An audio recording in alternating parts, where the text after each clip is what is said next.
¿Qué tal? Muy buenas. Bienvenidos a El Poder está en ti.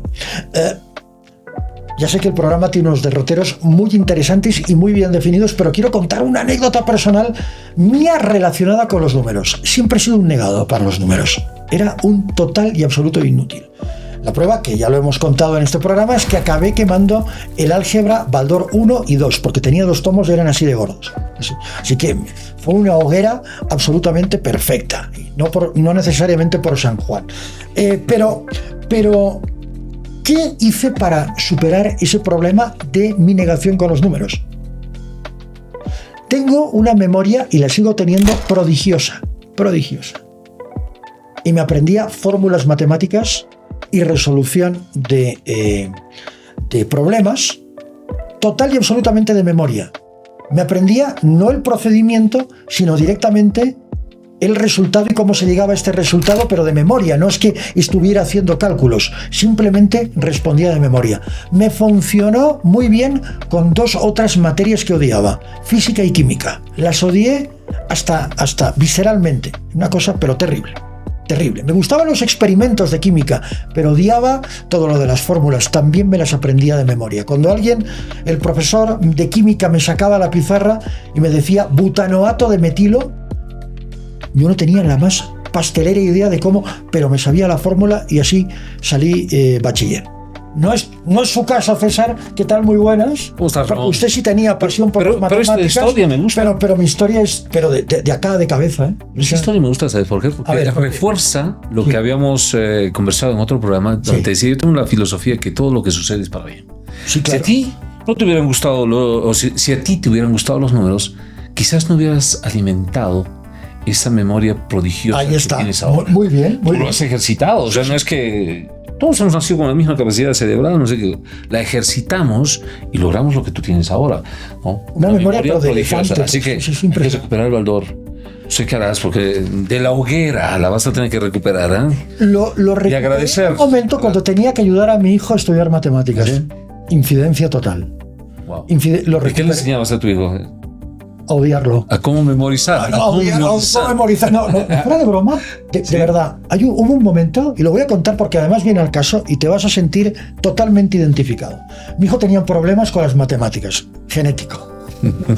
¿Y qué hice una tarde? Porque al día siguiente tenía que aprenderse las tablas de multiplicar. Era un changuito, era un niño pequeño todavía.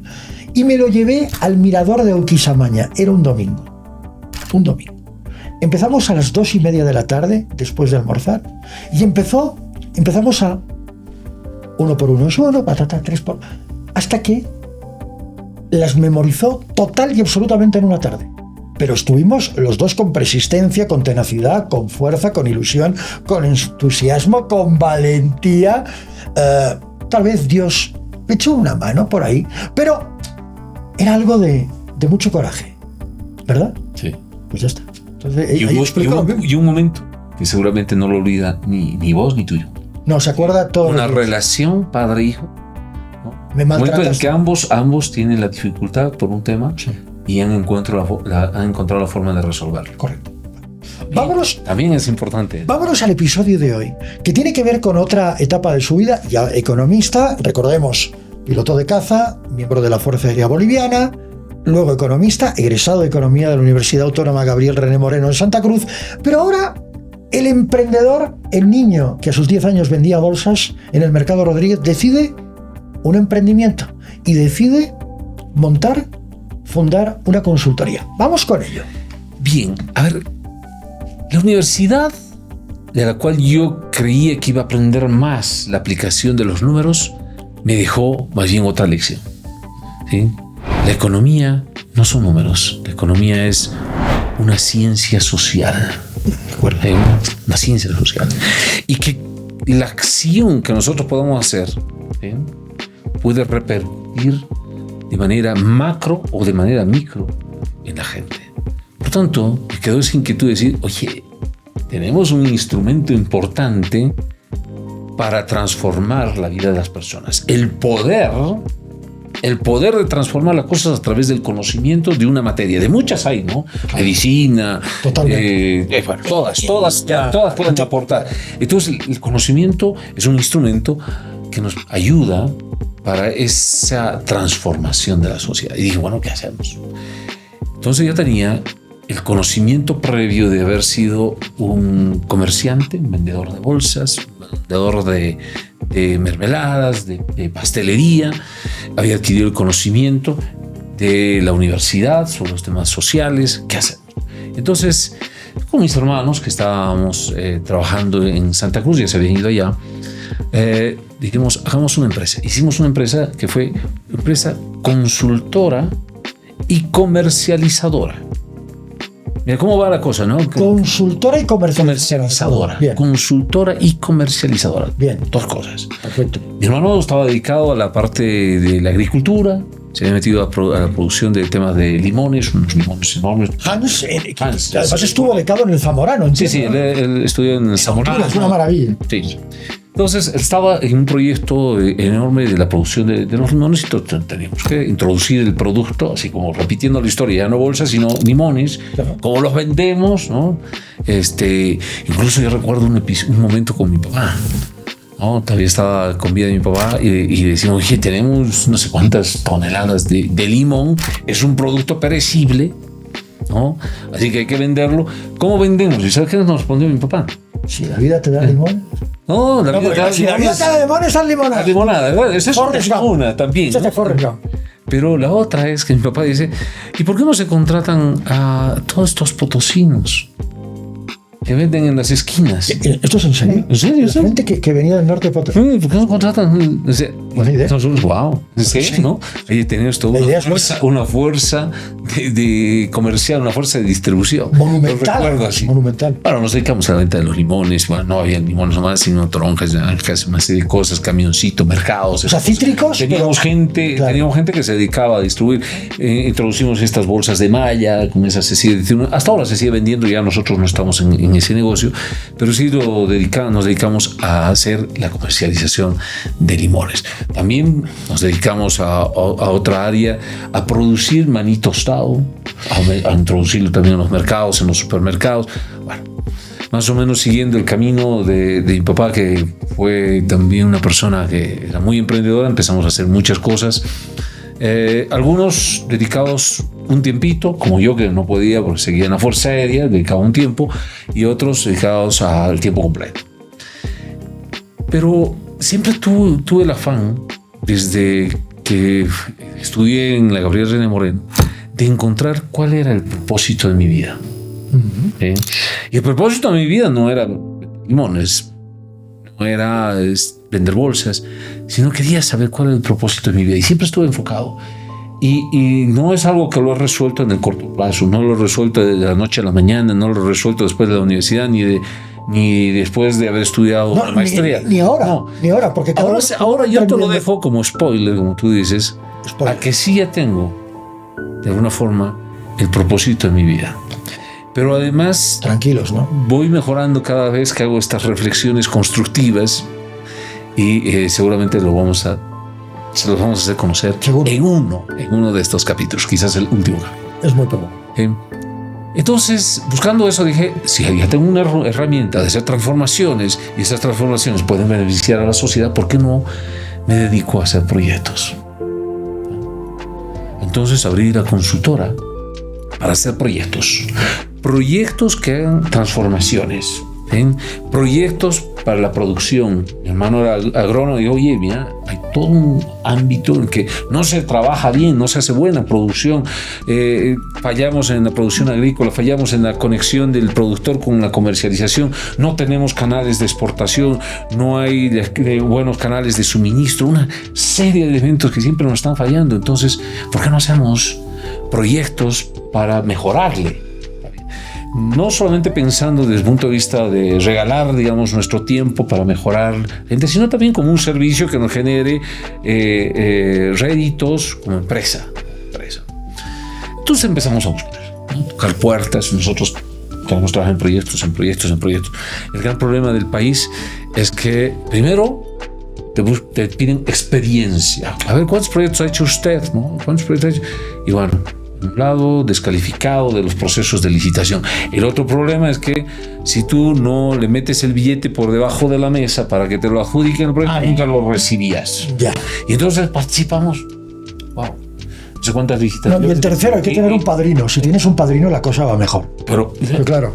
Y si no lo tienes, estás ahí entregando tus ideas, tus propuestas. Totalmente. Participamos, yo me acuerdo, era el jubileo, el año del jubileo, hubo todo un programa y nos metimos ahí con propuestas, con proyectos, con ideas. Bueno, y al final no cuajaba, es decir, hacíamos pequeños proyectitos, pero no era lo que nosotros pensábamos hacer. Se generó en Bolivia todo un programa que se llamaba el Sistema Boliviano de Productividad y Competitividad, y se empezaron a crear instituciones como fundaciones, la Fundación Valles, Altiplano, Chaco, Trópico Húmedo, etcétera, que estaban orientadas a mejorar la productividad y competitividad de las ciudades, pero principalmente del campo. ¿Cómo llegábamos nosotros si no teníamos el padrino, si nosotros no íbamos a billetear a nadie y menos teníamos toda la experiencia que a veces lo estaban pidiendo? Entonces coincidió una etapa en la que yo estaba haciendo una maestría, ¿sí?, en administración de empresas, una maestría de administración de empresas, eso hice en la Escuela Militar de Ingeniería, y tocaba hacer la tesis, ¿sí? Y mi tesis anterior de economía, hoy es un hermoso libro de biblioteca que no sé de quién lo irá a consultar, pero que no ha generado ningún efecto, más allá de que yo haya sido titulado como licenciado. Así que dije, esta maestría no la voy a desperdiciar. Voy a hacer mi tesis en algo que me ayude a apuntalar la empresa y que aporte a la sociedad. Así que tiré un viaje y busqué a un señor que se llamaba Gerard Janssen. ¿Esto en Estados Unidos? ¿En Alemania? No. ¿En Alemania? No salí del país. Sin salir del país. No, sí salí de él. Me hice un viajecito por Janssen vivía aquí. a Camiri. Él era el director del proyecto de la GTZ, ahora GIZ, de la GTZ. Que es la Cooperación Técnica Alemana, ¿no? Exactamente. A conversar con él. Él me recibió muy agradable, del cual yo aprendí muchísimo, lo recuerdo con mucho cariño. Y él le digo, vengo a ofrecerle mis servicios. Dice, bueno, servicios de consultoría que califique por acá, como siempre en todas las instituciones. Yo le digo, pero yo vengo a ofrecerle de otra forma. Quiero hacer un estudio de una cadena de competitividad para lo que usted está desarrollando y no le voy a cobrar nada. Excepto... Esto de no cobrar ya es un problema. Excepto, pero es que algún momento tienes que sacrificar algo para entrar a un mercado. Ya, pero usted hizo varios sacrificios sin cobrar. Pero muchos de ellos me han generado retos más importantes más adelante. Vamos. O sea, es parte de la inversión. Claro. En este caso, para mí era una inversión. Voy a invertir mi tiempo, pero ¿sabe qué? Es decir, le vamos a quitar todo el concepto de consultores. No voy a cobrar consultor. Y lo que usted tiene que pagar es toda la parte logística. Los talleres, el otro. Lo único que le pido es que yo la información la voy a utilizar para mi tesis y usted la va a utilizar para sus programas. Acordamos, nos dimos la mano. Quid pro quo, una por otra. Y lo hicimos. Hicimos el estudio de competitividad de la cadena del maní en el Chaco. Claro, Camiri, Chaco cruceño. Sí. Perfecto. Pero tocaba Camiri, que era el centro donde estaban ellos, pero tocábamos Monteagudo, Muyupampa. Zona productora de maní, por cierto, hay que decirlo, ¿no? Que además el maní es un producto originario de... Totalmente. De este territorio. Correcto. O sea, imagínense eso. Y tenemos múltiples variedades, etc.